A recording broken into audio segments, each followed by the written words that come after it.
All right. There's a big thing right there says that we are live. I know it's not right there for you, but it's right there for me anyway. So, hi guys. Good Hello. evening. I know we've already said hello, but let's say hello to everybody. And I think everybody at this moment is maybe John. I'm not sure. I'm never exactly sure. Yeah, there's one watching for sure. And John was here warming up the seats in the Uh-oh. peanut gallery for us. So there you go. There you go. All right. So, Am I you guys, freezing? Am I uh, freezing? yeah, well, maybe a little bit. Now you're moving now, so, but everything seems to be okay. Okay. Mine's If I okay. freeze too much, I'm gonna move. I'm gonna move to another room. Okay. So Yeah, no, it seems to yeah. be all right for now. So, hello, FVA, and yeah, so we've got a couple folks in watching. So there you go. Joe, you can see the comments from the YouTube, right? Because I can't see them. I can. If you go, so where you were private chat, if you go up a little bit where it says comments, So if I click on that, I can see everybody. then you can see all the other comments, right? If we just want to Okay, I'll talk, click on that. yeah, if you want to talk amongst ourselves, we do the private. And if we want, then we just put the comments on. So that way we can see everybody. Plus, I can also do stuff like this where it will come up on the bottom like that. So Yeah, yeah, I see John now. I say, hi, John. I see you perfect. saying hello to me. Exactly.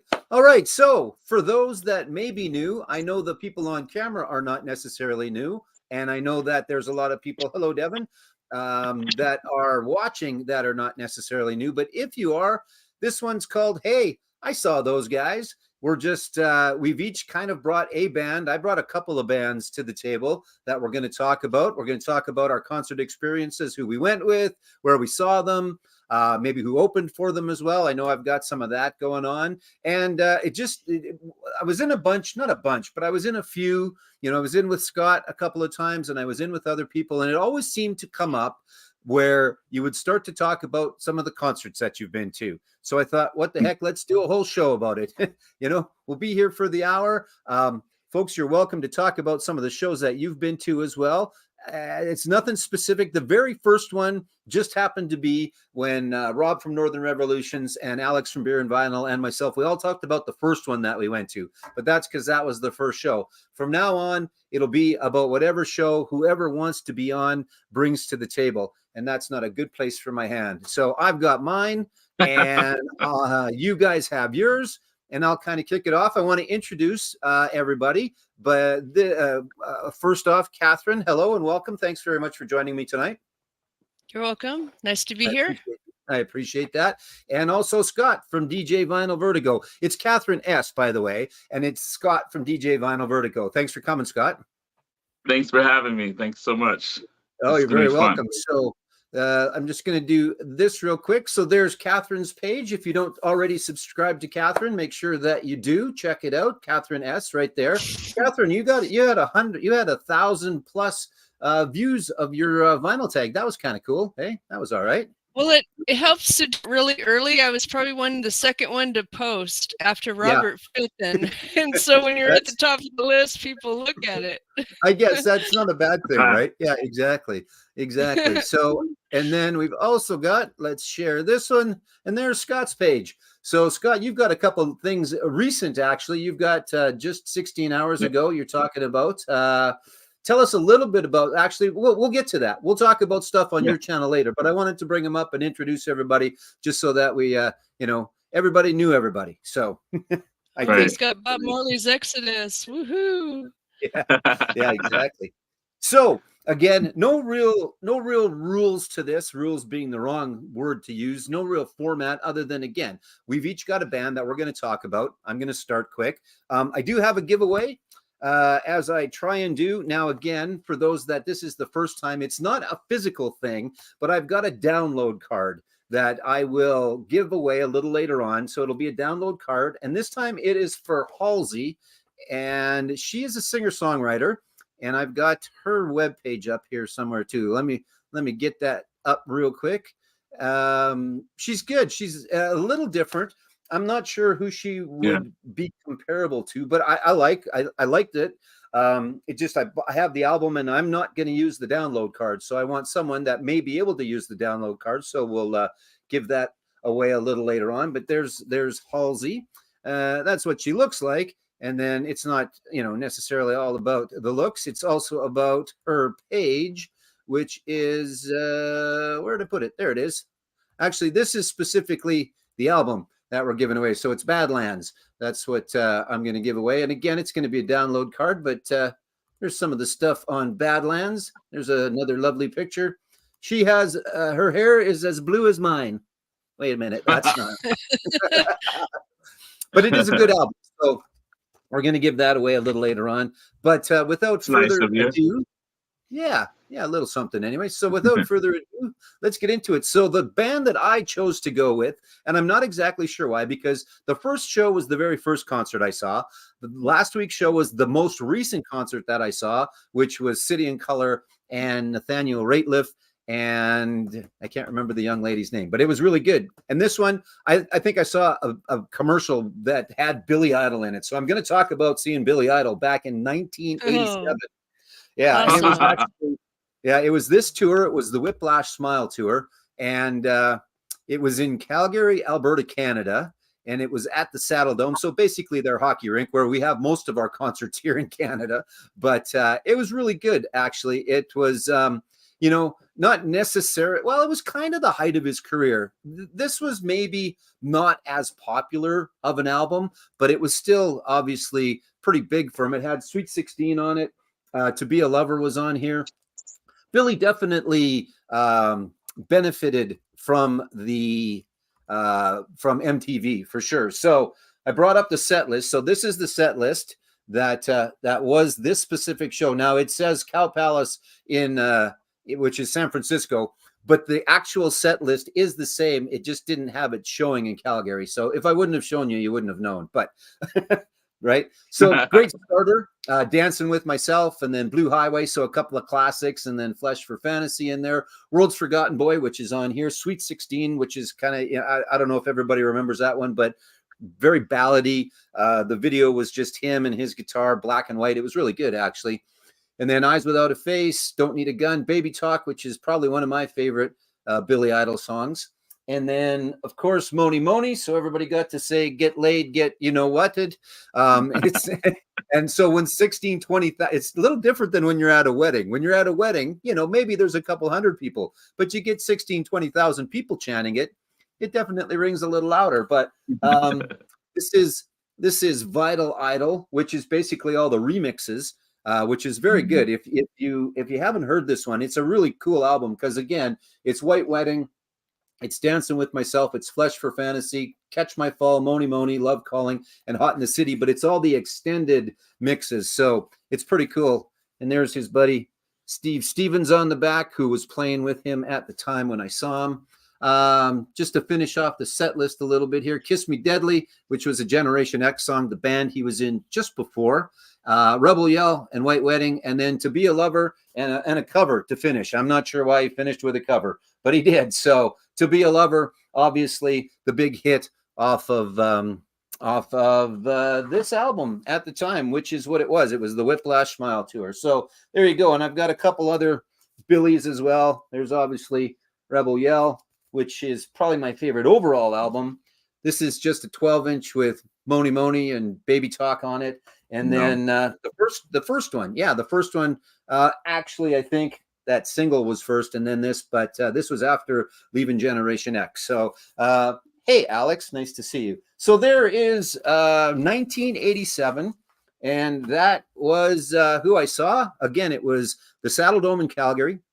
We stayed in a hotel, and it was a bus tour, and this hotel was full of all these people going to this concert. And the whole front, basically, after the show, everybody kind of went out on their balcony, and we were still singing songs and things like that. So if anybody was around this hotel, it was just a bunch of drunk idiots singing Billy Idol songs on their balcony in front of this hotel. But it was pretty good. Went with a buddy and his wife, and their daughter was conceived that weekend. So you do the math. At least they did the math, and they figured it was that weekend. They didn't name her Billy, though. They should have named her Billy. But anyway, so So there, that's who I brought to the table. I'll talk about who opened for him a little bit later, and then lead into another little thing quick. But yeah, it was just a great show. I don't know, have either of you guys had a chance to see Billy Idol at all? I haven't, but he's come here. He came here maybe a couple of years ago. He usually plays at the casino, so I should go see him because it wouldn't cost that much. Yeah. And I haven't seen him for quite a while. Actually, that was the only time I've seen him. A friend has seen him more recently, but not very, very recent, and said he still sounded great. And it was still Steve Stevens, and he still got a fantastic band. He still puts on a great show. He actually just did something at the Hoover Dam, I believe. I believe where they set up the stage, it was kind of right on the border. So he was like, he did one half of the concert in one state and one half of the concert in the other state, or something along the lines of that. So he's still out there. He's in Vegas a lot. Yeah, he's in Vegas a lot. And yeah, I think it'd be worth going anyway, Catherine. I mean, it's probably not going to be a whole bunch. And I think it would be a good show. He's got lots of great hits, and he still sings them all. I don't think he fills it with a bunch of other things, because he's got lots and lots of hits. So.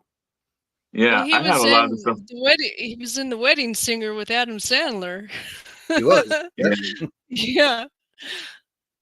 I have a lot of his stuff on CD. I don't have any of his stuff on vinyl. I think I have like that single that you showed. I think I have that.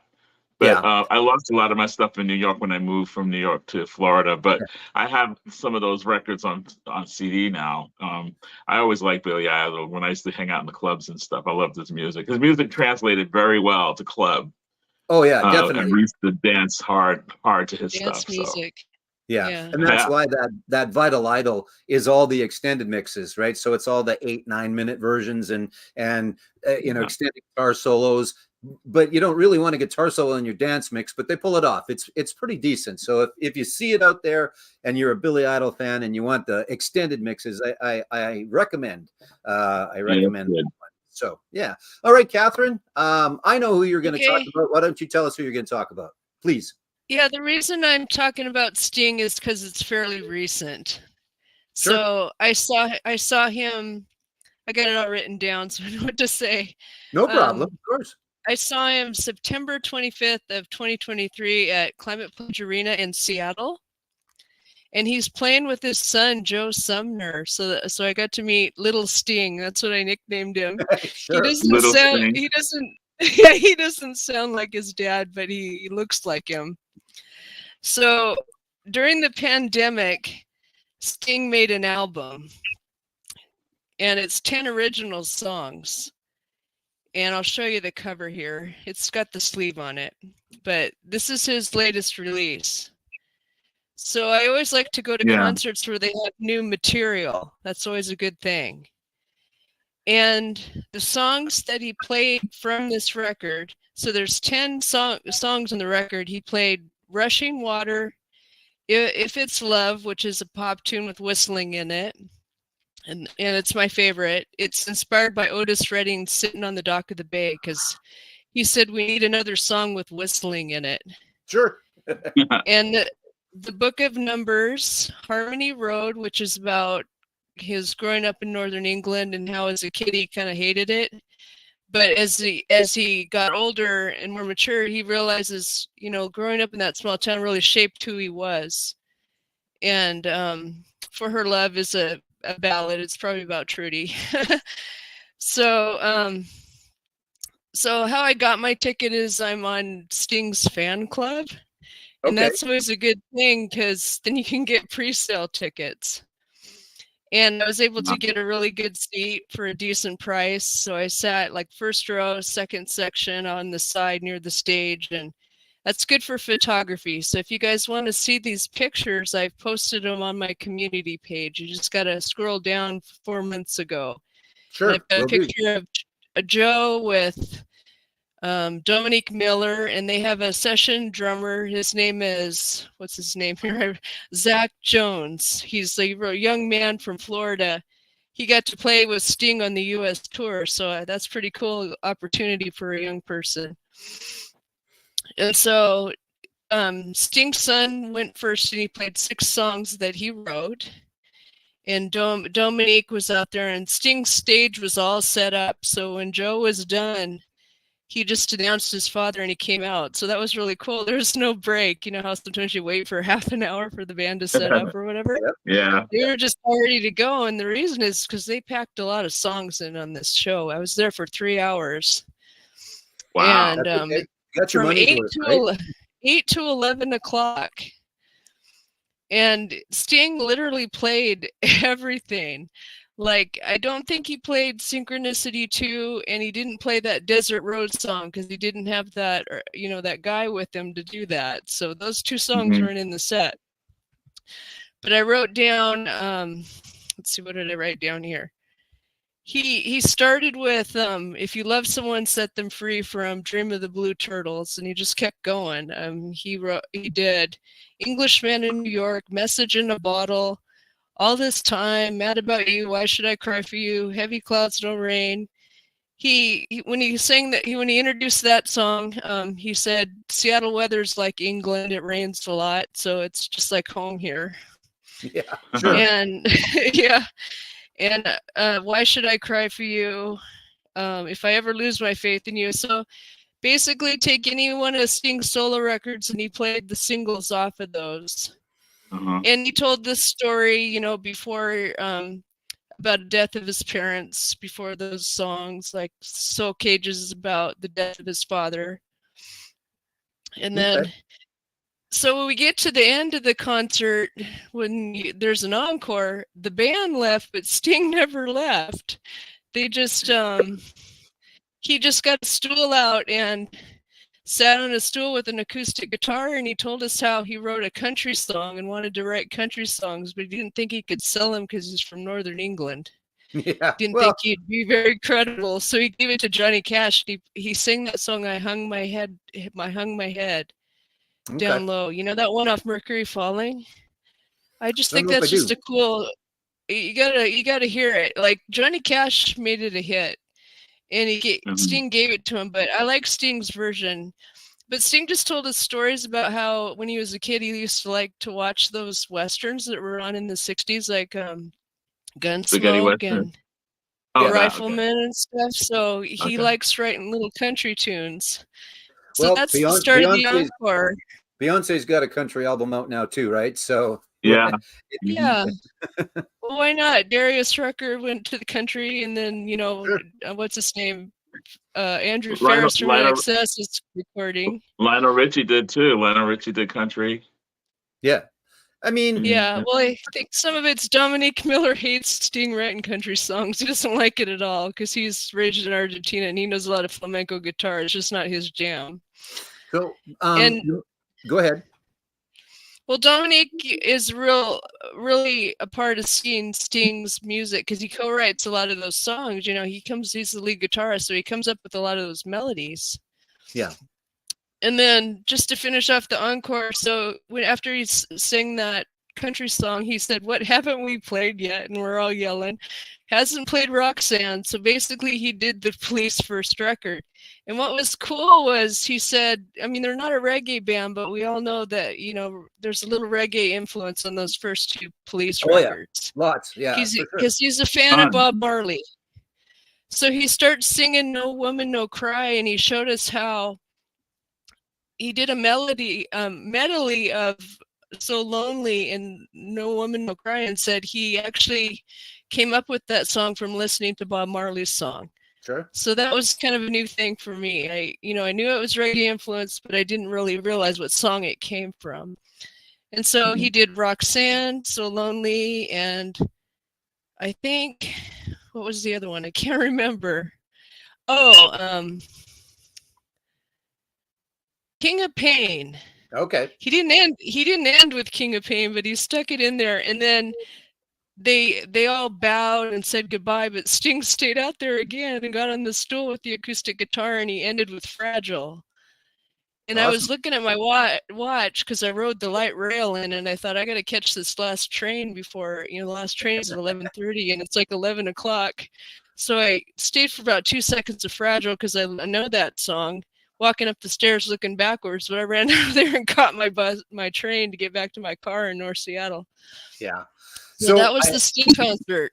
That's awesome. I have, I think 3 questions. The first question was, I think you said, "Don't stand so close to me," right? I think he did that one. Yes. Yeah. And Yeah, did he do it? Did he do it? Because and correct me if I'm wrong, but Sting's style is certainly different now than it was with the Police. But did he do it in a Sting style or in a Police style? If that makes sense, I'm not sure if I'm asking it correctly. Well, let me tell you about Sting. He's huge at improvising. So even I can take these studio recordings of the records I have of him, or the CDs, whatever. Like, and they're always longer and they're improvised. So yeah, it's done in Sting's jazz fusion style. Okay. And I dig it. I totally dig it. I love it. Sure. I mean, and yeah, go ahead. I was just gonna say, like, even the Eagles don't do Hotel California the way that it sounds on the album anymore. It's almost more of a flamenco style more than anything, or at least the couple times that I've seen them. I think they just got tired of singing Hotel California the way that they did. So they still sing it and they still do it because they know that people want to see it and hear it, but they change it up for themselves, I suppose. I'm not sure if that's part of it or not, but. Yeah, another thing, and then I'll stop, but another thing I appreciate, there's no videos playing in the background. Sometimes those things drive me nuts, all that production. Yeah. It's just stage lights, and there was no backing tracks. It was like real musicianship, and that's what I really appreciated. You're just looking at a band with some colored lights in the back, and you don't have all this busyness. So I find that he never disappoints. I've seen him more than once, so that's great. I love it. So that's the end of my talk. No, that's great. That's awesome. The other question I had, you mentioned where he didn't really take a break or an encore break or whatever. So as a show of hands, do we need bands to take a break anymore? I don't need them to take a break. It's kind of cool. We all scream and yell, "Hey, come back." And they probably need it more than we do, right? We wouldn't, at least personally, I wouldn't care if they just kept playing and then it was done. But are we pro encore break or are we anti encore break at this point? I think they can take breaks, especially like, how do you not go to the bathroom in that long a time? I don't mind if they take breaks, but I just find that Elton John and Sting are just very, I can't call them perfectionists, but they definitely don't want to disappoint the crowd. They just put their all into it. And I think that's what they give us. They know that we paid this money for it to see them, and they give us, a really good show. And I've seen Elton John too, and he just plays for hours nonstop and doesn't take a break either. Yeah. No, we can come back to Elton John because I've seen Elton as well. But thank you. That was awesome. That was great. Scott, you're up, my friend. What do you got? Well, I just want to add one thing on there. I'm not freezing, am I? You're not. No, I'm good. Okay. Yeah. Sting was just here this past Saturday. Sting and Billy Joel had a one night only show. I wasn't able to go see it. Yeah, so I heard it was really, really good. And actually, I believe Sting opened and Billy Joel came out and sang with him. And then I think when Billy Joel did his set, I think Sting came out and sang with him as well. So I heard it was very good stuff, though. I think John, who is with us, went to that show, I believe. And I'm hoping that he will come on and he'll talk about it on a future Tuesday night. So, John, there's your open invitation, which you already knew that you had. But I want to hear about that show. But yeah, that's great. You didn't get a chance to go though. That's too bad. No, that's because what I'm gonna talk about is a show that he did go to see that night. Perfect. Okay, sure. That's great. Good. So conflict. Yeah. So this is a band that whenever they're in town, I don't care. I have to see them. It's a band called Lettuce. They're a jam band, but they're a funk jam band. If you're familiar with Snarky Puppy, if you're familiar with Soul Live, Galactic, bands like that, they take a lot of their influence from jazz groups, from funk groups, especially from groups like Earth, Wind and Fire, from Herbie Hancock, even from Miles Davis. I mean, that's the kind of stuff they do. They just jam, and they're really funky and really, really talented, and it's just a long night of just incredible music. And Lettuce has a keyboard player by the name of Nigel Hall, who is also a solo artist. Great singer, great keyboard player, great B3 player. And they have an incredible drummer by the name of what's his name? His name is Adam Deach. I love good drummers, have really great timing and have really, really good at the silences. You know, they know exactly where to do the fills and where to pull out, where to come back in. And then that's not like bam, bam, bam. You know, they know how to just do it. Like Steve Gadd or people like that, Steve Ferrone. Great guitar player, great bass player, and trumpet and saxophone. They right now their last release, which was called I don't have it on vinyl. The only thing vinyl I have by them is their first album, because I have to start getting it all on vinyl. It's called Out Here, Out of Here, and it's a lot of jam pieces that are all original stuff that they've done. It's really, really good. It's called Lettuce, just so you can see. Their last release was called Unify, and the first single off this was a song called which they did that night. They did Keep That Funk Alive. On this record, it has Bootsy Collins singing and playing bass on it, and it's unbelievably fun. It's a fun, jammy tune. You know, it makes you think of Funkadelic and Parliament, that kind of thing. Sure, I think they also had another. Yeah. Going to say, as soon as you say Bootsy Collins, it gives it. Yeah. I mean, everybody's ears kind of perked up a little bit, I think, right? Yeah. A lot of people love playing with them because these guys are like, I mean, if I don't know if you're familiar with Snarky Puppy, but the same thing with them. They're just they have absorbed all that really good funk from the 70s, and they regurgitate it out with their own style, and it's amazing. Okay. These guys are so good. Anyway, the other song that was kind of big for them on this record, Unify, was their funky, slowed down take on Everybody Wants to Rule the World by Tears for Fears, and it is killer. And when they did that in the middle of the show, the audience went insane because they knew as soon as when they started playing the guitar riff that was happening, and then they just kind of jammed it. It sounded like Miles Davis. It would sound like maybe Miles Davis would be doing it. It was his kind of interpretation of that tune. And they funked it up, they jazzed it up. It was really great. Great.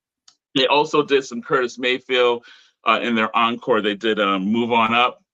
And they did a really rousing version of it. It was almost like, and they mixed it with, I don't know if you know what go-go music is. They mixed it up with that kind of stuff, with a Chuck Brown kind of go-go style.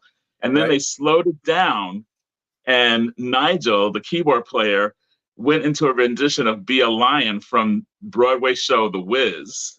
Really? Yeah. And just killed it. And then they went right back into the whole, I mean, it was Move On Up, back into it again, and they finished out with that, and the audience no one wanted to leave. They were so good. But they have some really good albums. Elevate is another good one. They did a song called Get Greasy, which is off of this record called Crush. This one called Crush, and I'm playing this tomorrow on my radio show. I do a radio show, Catherine, just to let you know. They just have really great music. And Nigel Hall has his own solo record as well. Really great soul singer and great organist. And it just it made me think of when I used to go to see Earth, Wind & Fire early on, when Earth, Wind & Fire was in their infancy, when they were really just not as big as they became when they were still hungry. And I really dug Earth, Wind & Fire in their infancy, because I thought that was their best period was before. I mean, I love everything they do, but before they had the big hits like Boogie Wonderland and all that stuff. The stuff prior to that, to me, was the real nuts and bolts of what Earth, Wind & Fire was. And so it reminded me of a lot of that. So I had a great time. I know I missed a great concert with Billy Joel and Sting, but I had to see Lettuce because, and actually I got free tickets to that because I knew the promoter of that. So he was like, "You're in, man, you're in." I'm going. That doesn't hurt. Exactly. So you've seen them a few times. Does it differ a lot from show to show, and would it differ from night to night even, I guess? Yeah, because when you're a jam bands have a tendency to kind of mirror jazz groups. Right. And if you know anything about jazz artists, when they go live, a lot of times it's like what Sting does. And I was going to say, Sting is very much influenced by jazz, and that's why he is the way he is. Because jazz musicians, when they go out, they have the template of the song that they're going to do, but the improvisational part is what excites them. And so you will come out there, and at first you won't even recognize the song, and all of a sudden it's like, oh my God, that's that song. Oh my God. And they do it a new way, or faster, or slower, or has a different instrumentation, a different arrangement, that kind of thing. And it's always great because they're testing each other. It's always exciting for them, I'm sure, because it's different every night.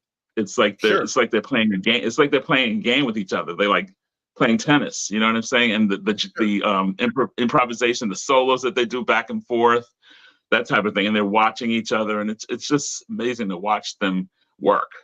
And instead of phoning it in, you know? You could probably sit back and you could watch, let's say, the bass player doing something, and you could probably tell when it was like, okay, buddy, your turn, right? Like he looks over and absolutely. That last little riff, and it's like, okay, here we go. So that's awesome. That'd be great. That'd be fantastic. Good stuff. Incredible. Scott, are those musicians from the 70s in that band? No, their median age, I think, is probably about 30, 35. Okay, but they're influenced by those bands. They're influenced by the 70s. They're influenced by. They even said that they're influenced by Earth, Wind and Fire. Definitely, they did it. They did a Herbie Hancock tune, and we're talking the Headhunters period of Herbie Hancock. So it's Thrust and all that kind of stuff, Chameleon, that kind of thing. And it's the different. We're in a different room. Yeah, I'm trying to move us. I'm trying to move us around so that you weren't cut off. So I'm a rookie at this still. I'm trying to learn, but I just thought I'd show you a little bit about what Alex had to say there, quick. So okay, let's see. Yeah, Humphreys McGee. Yeah, exactly. Totally improvisational.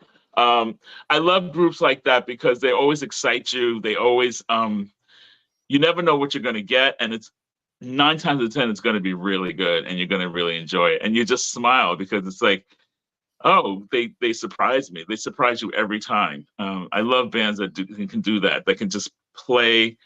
They don't have a prescription. You know what I mean? They just come out there and they just do their thing, and they surprise each other, and you can see it in their faces. They kind of like giggle with each other because it's like, oh, you're going there now, okay. So it's fun. It's just fun for everybody. Yeah, that would be awesome. What struck me the most exciting thing I found about it was, and this is the last thing I'm going to say, is that the audience was pretty young and a lot of females, and I was really excited to see a lot of young women who were really digging this, because I always think that this is kind of like a dude thing. You know, some of these jam bands, you kind of think there's all these kind of dudes going out, but it was a lot of women there, and they were just like, well, I think the getting funky down part with it. It was so exciting to see that. Huh? I think the funky part probably helps with that, right? If you go to the Grateful Dead or Dead and Co, that's going to be dudes, not necessarily. But I think that the funky aspect possibly adds to a little bit, maybe the enjoyment of the female kind, maybe a little bit. Yeah. We have a female here, so maybe we can ask. Yeah. Her. So I just think it's because I think it's due to the fact that I don't know. I don't know. I just think things are changing, and it's a more welcoming atmosphere for women. I found that sometimes some bands, the audience is so testosterone full that it's really difficult for women to feel comfortable. And in this setting, the women felt so comfortable. It was so many women that it was just great. It was just great to see that. It's really cool. Awesome. You know, that's good. Now I meant to ask you, Catherine, did you go? Sorry, guys, my phone keeps going off. I got a guy that sells me records, and he's actually trying to sell me a bunch of records. Go figure right now. But anyway, I'll get to that later. I don't need to buy any more records. Believe me. Did you go by yourself, Catherine? I actually did, because I'll tell you about that. Well, because I'm in the fan club for one thing. Right. But it just depends. Like when I went to see Duran Duran, I had so many people that wanted to go with me. Yeah. But when I saw Crowded House or Howard Jones, they're like, "Who's that?" Really? Yeah. Really? And Yeah. it just depends. Like, I don't know, sometimes it's like herding cats trying to get people to go with me. Like people Yeah. like I know what you stuff. mean. Like my sister likes different stuff. She's going to see Metallica and I don't want to go with her. Yeah. You know, we're just like polar opposites. And you, But Scott? yeah. Well, I went by myself, and I had an extra ticket, and my other half didn't want to go because they didn't want to be in the crowd like that. So it was a stand-up crowd, and it's at a place called Janice Live. And Janice, I've performed there before, but Janice Live is just an open space, open air space, and it can get pretty tight in there. Sure. I mean, when Alabama Shakes was there, I was glad I had VIP tickets because down in the I call it the pit, Yeah. it was like shoulder to shoulder. I mean, they couldn't move. It was horrendous. So it gets Yeah. really tight in there, and he was like, I don't want to deal with that. But I was right up front. I was surprised I was able to be right up front, and it wasn't tight. I didn't feel squished up against the screen or against the fence. It was Right. great. I mean, I tend to like to go pretty much by myself or maybe with one other person. And the reason for that is because I go there to check out the music, and I have a lot of friends that go to see music and they just want to talk. You know what I Yeah. mean? And Yeah. I don't want to talk. Yeah, I I'm understand. not one of Sure, those, no, I oh get it. yeah, blah blah blah. I saw them in 1978, and I don't want to do that. I'm in Yeah. the moment, so Yeah. that's where I'm at. I So get it. I'm a Sure. lone wolf Well, when it comes to live music. So That's good. Catherine, I when I cut you went off. to I think you had something I else to went to say. the Yeah. Crowded House concert, and I always get to concerts early. Like I like to be the first in line just for the merch or whatever. Sure. mhm. And there was a lady sitting in line in front of me, and I was second in line. And she turned to me and she goes, "Are you here by yourself?" And I said, "Yeah." And I go, "Are you?" And she goes, "Yeah, I work across the street." Yeah. She goes, "I come here all the time by myself too." And she said the same thing to me. She says she can get a really good seat because there's always one left over, that nobody wanted, and she can get in there. And I Yeah. find the same to be true too. But I do go to concerts with people. I went to Ziggy Marley with my dad because it was tribute to my father, and I thought that'd be a good thing to drag my dad to. Oh, for sure. Yeah. He liked it. He liked it a lot because it That's was just it was Bob Marley's 75th birthday party celebration, and Ziggy just did all Bob Marley songs. So I took Dad to that. Oh, that's Right. So great. it's not like I don't like going with people. It's just sometimes, they announce these concerts really fast. If you don't get the tickets right away, you don't have Yeah. time to ask anybody to go with Yeah. you.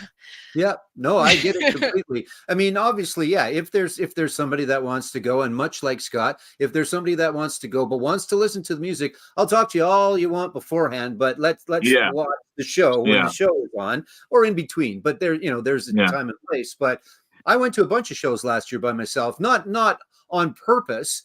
Joanne just couldn't go, and like it was in California and it was in Las Vegas, and geez, this dude just really wants to sell me records. Turn my damn phone off. But yeah, I don't have a problem with going by myself. Again, I mean, you can get in and out, and you don't have Yeah. to worry about anybody else. And sometimes you can get a really good seat. Like you said, you Yeah. can get a really good seat if you're by yourself because there's one left over. I did that on the Maxwell Mhm. show. I could get right in the front row because there was one seat available, and they gave me a deal on it because nobody was going to get it. So Yeah. I was like, cool, it's great. But what I do like in groups is festivals. I'll go to a festival with a bunch of people, and that's a lot of fun. sure. Because you can And break off, you can get back together, you can dance and all that kind of stuff. But if I'm going to see one band, I don't want to talk. So I tend to go by myself or small groups or Yeah. one person, maybe one or two people, and that's it. okay. Well, if we ever go to a show together, I promise not to talk when the music's on. I promise. I promise. Okay. All right. So that's the first go round.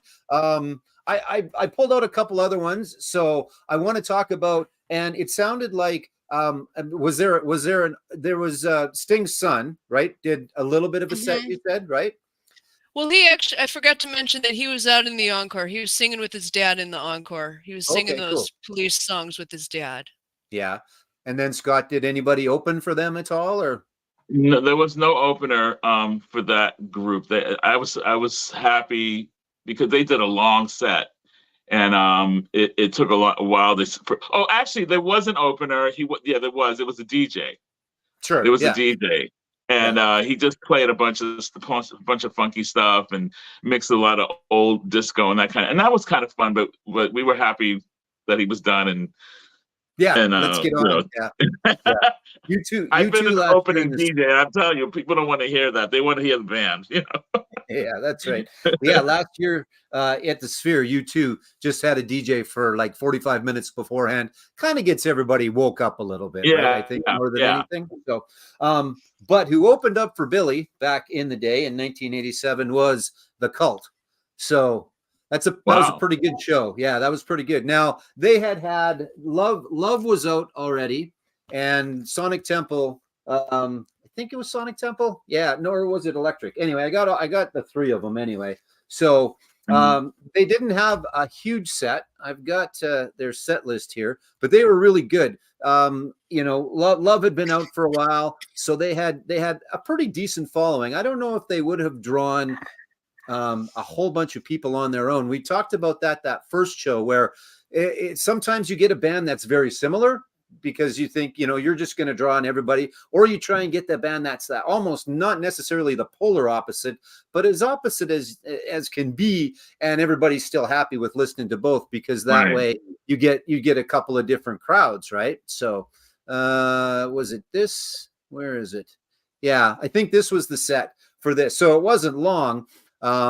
They started with Nirvana, and then, eventually they ended up with She Sells Sanctuary, which is hard to say if you, have a lisp problem like I do sometimes. But yeah, it was just, it was a great show. Again, they opened up, and they weren't the most energetic. There's lots of different, I'm going to stop that screen. There's lots of different versions of concerts I like. Of course, being a Kiss fan, I like explosions and noise and all of that. But then I saw Elton John, and it was just Elton and his piano and some lights, and that's all that was. And I really enjoyed that. So, there's a time and place for, I point at Gene, for explosions and everything and blood and all the rest of it. And I still get a huge kick out of that. I love Alice Cooper. I love them. I guess I won't see them anymore, but and then I can appreciate the smaller, quieter sets as well. So it's just, you get lots of different shows. Yeah, exactly. So I don't like when it's too much going on. I saw Bowie at his Spider tour. I thought that was a bit much. It was too much like a Broadway show. There was too much going on. Too much going on. Too many dancers. Too much stuff. Too much production. Everybody. Yeah, it was way too much. I mean, he was great, and Peter Frampton was great on guitar and all that, but they could have cut the budget down and gotten rid of like 30 people off the stage. It was ridiculous. It was people crawling around. It was, come on, it was too much. Yeah. Well, which tour was that? Was that Glass Spider? That was the Glass Spider tour. Yeah. Yeah. It's still a great show. Great lineup. Great show. Great opening acts. It was great, but he had Squeeze and Lisa Cult Jam. It's great. Oh, nice. That would have been good. Did Niles Rogers play with him on that tour at all? Like, I know he did Let's Dance, but I don't know if he played on the tour. I don't believe so. No, that was the thing that everybody remembered was that Peter Frampton was his guitarist in that tour. Cool. So yeah. Mm-hmm. Nice. And then I saw the Cult a couple of years later, where they were out on their own. Actually, they played in Saskatoon. They played twice in the same year. They headlined, and then Jason Bonham and his band opened for them. And that was a really good show. And that was kind of half the arena because, again, Cult was pretty big, but not huge. So they filled up half the arena. But then the Cult came back later in the year, and they opened for Metallica. So it was, if you're a Cult fan, there was a lot of different ways to see the Cult. You could see them headline, you could see them opening for people and that. And I think that was 89, and it was pretty good. So it was pretty decent. That's cool. Yeah. So I had a couple other things here. I don't know. Catherine, was there a Yes. specific song that Sting did not play that you were really looking forward to? Now he's got a huge collection, and he's one of those where it's tough. You see certain bands, you're gonna not hear something that you want to hear. But was there a specific one, or did he almost hit all the highlights for you? I think he covered everything that I liked. I mean, he didn't leave in much out. I mean, Yeah. I don't think he could pull off Synchronicity too very well without, you know what I mean? That song's kind of Andy and Sure. Stewart. Oh yeah, But definitely. it was fine. I mean, I heard all my faves for sure. Did, Like, did he do Mad? Did he do Mad About You? yeah, he did He did. Fields of Gold. He did. I love Mad Yeah, he About did You. Ugh. Mad About You's on Soul Cages, I think. Yeah, he Yeah. did that one. That's He awesome. covered all the singles from his post-Police years for sure. Okay. Yeah, and then threw in enough Police. See, I would like to go see Sting, but I was more of a Police fan than I was a Sting fan. It's not that I wasn't, but I would want to hear a lot of Police stuff, and it's like I saw Robert Plant. I knew he was going to play a couple Led Zeppelin songs, but he wasn't going to play all the Led Zeppelin songs because he wasn't Led Right. Zeppelin anymore. He was Robert Plant. So I would be torn a little bit, but I mean, I guess it just He played depends. plenty of Police songs. Yeah, so that's good. He That's did. good. Regatta de Blanc, he played Walking on the Moon, and he played Message in a Bottle, and then Ghost in the Machine. He played Spirits in the Material World, and he played That's great. he played singles off of there. You just take it, you know, there are only 5 Police records, so. Yeah, And then no, that's right. Zenyatta Mandata, he didn't play Do Do Do Da Da Da. He didn't play that one. Yeah, But he played Don't Stand So Close to Did he Me. do voice? What about Voices Inside My Head? sure.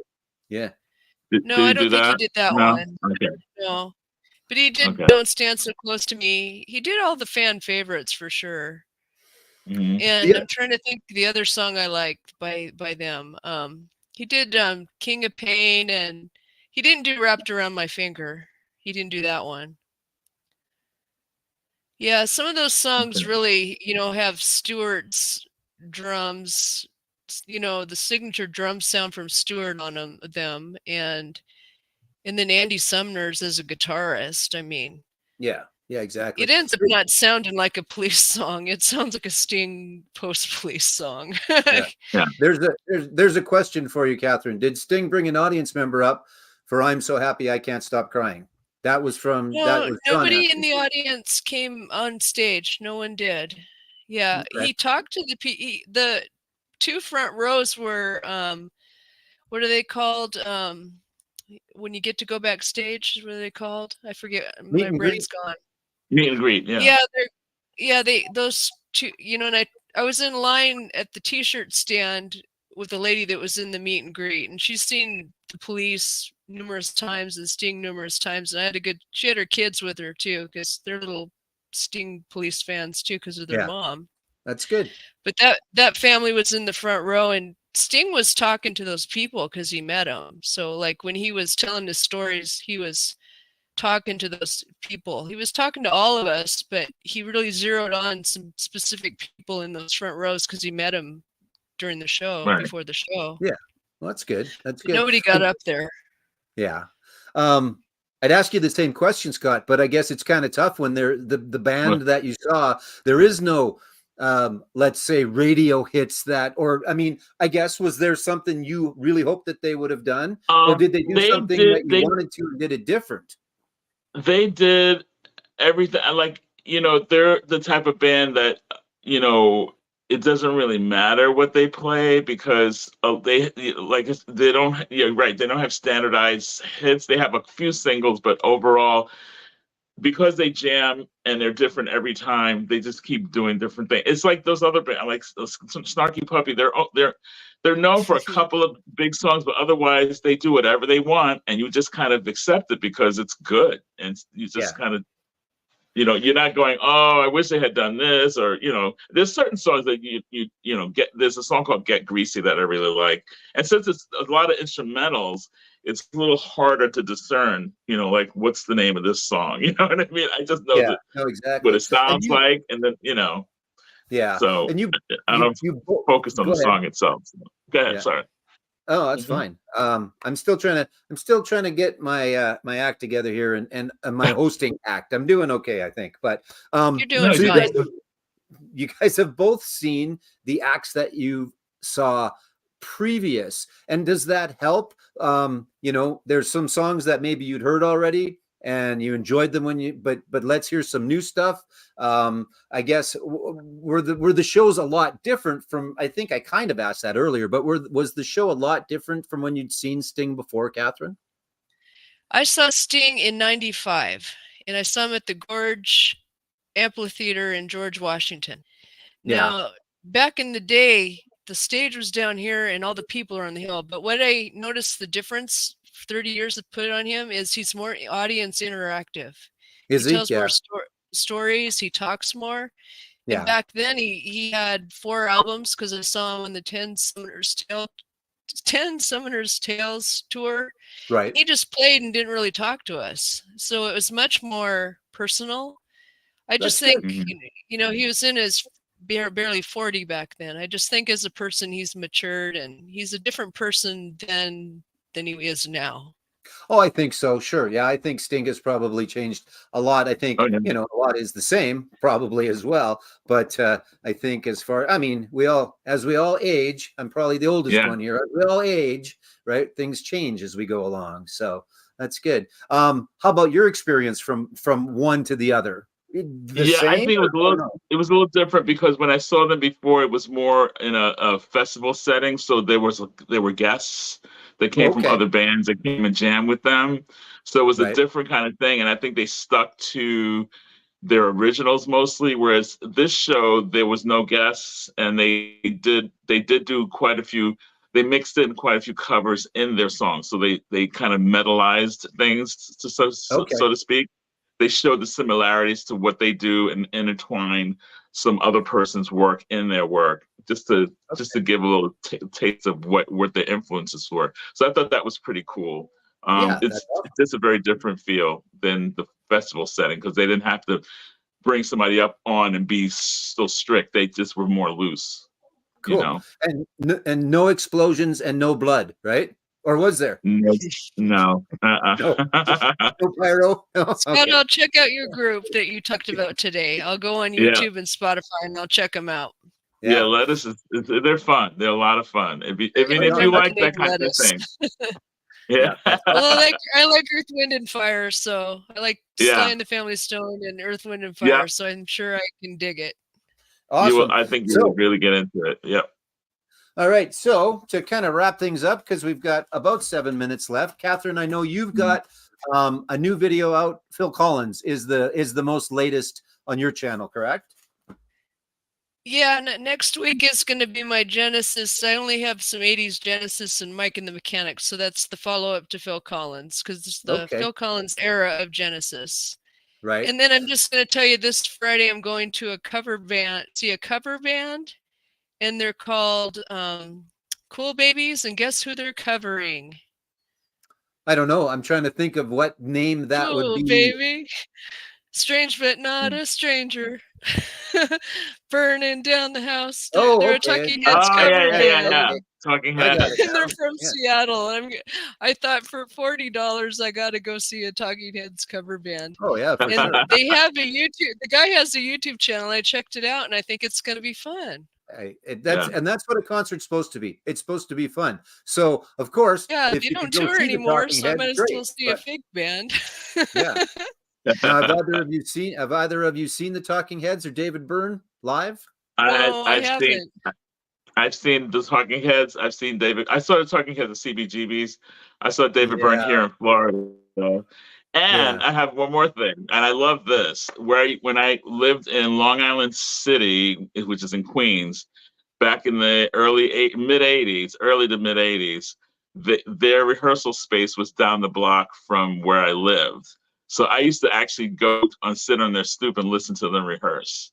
Really? And it was awesome. When they lived in that warehouse when they lived up above the warehouse, you lived by that? Yeah, oh my it was great. It was great. You're lucky to be from New York. Oh, I used to go there all the time and just hang out. We would scream, David, and he'd go, He'd stick his head out the window. Yeah. I have He's very Chris intense. Francis' book, and he talks about that little place that they rented and played their jams upstairs.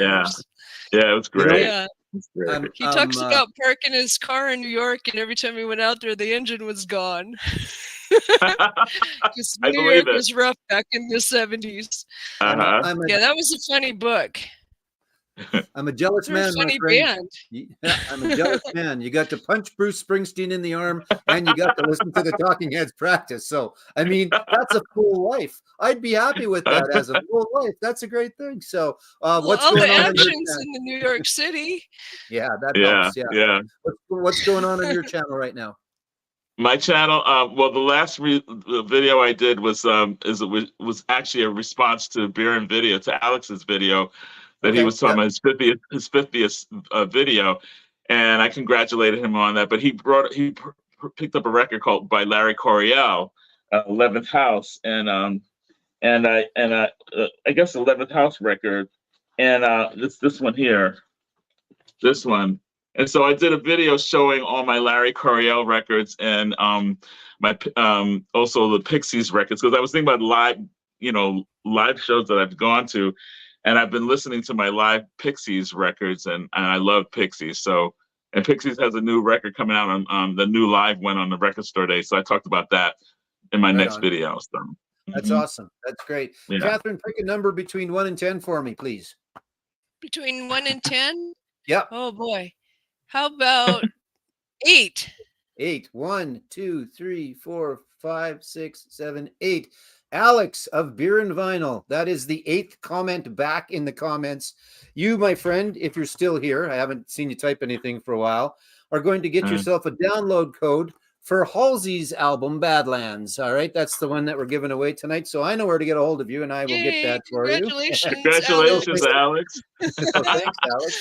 Hey, guys, outstanding. Thank you so very, very much. I want you both to come back on. Right, it's kind of a close-knit group here. You know, we may rotate through the same people, but I love the stories. We got to talk more about CBGB. Catherine, you and I need to talk about Elton, because I've seen Elton 4 times, so we got to talk about that. Thanks everybody for watching. Thanks you guys as well. Yeah, no, it's awesome. I'm never quite sure. I've seen a lot, thankfully, and then I've got some coming up too, which will be nice. We're going to get John on, and he is going to talk about Billy Joel and Sting. So there's going to be that. And again, guys, thank you so much for coming. John, I really appreciate it. I'll check out your video about Billy Joel. If you're going to post that, I'll be looking for it. Yeah, exactly. You said that in the chat. I can't get on there because it'll cause an echo, but I'll look at your video, John, for sure. Awesome. Great. Again, guys, thank you so very much for joining me. I appreciate it. Please come back. Let me know you're on, and you're welcome whenever you like. And everybody else, you're also welcome whenever you like. Next Tuesday night, we're going to go again. All right. Keep playing Fast 5, everybody, as well. Keep playing Fast 5. Thanks, guys. I will. Talk to you soon. Take care. Okay. Bye. Good night. Night.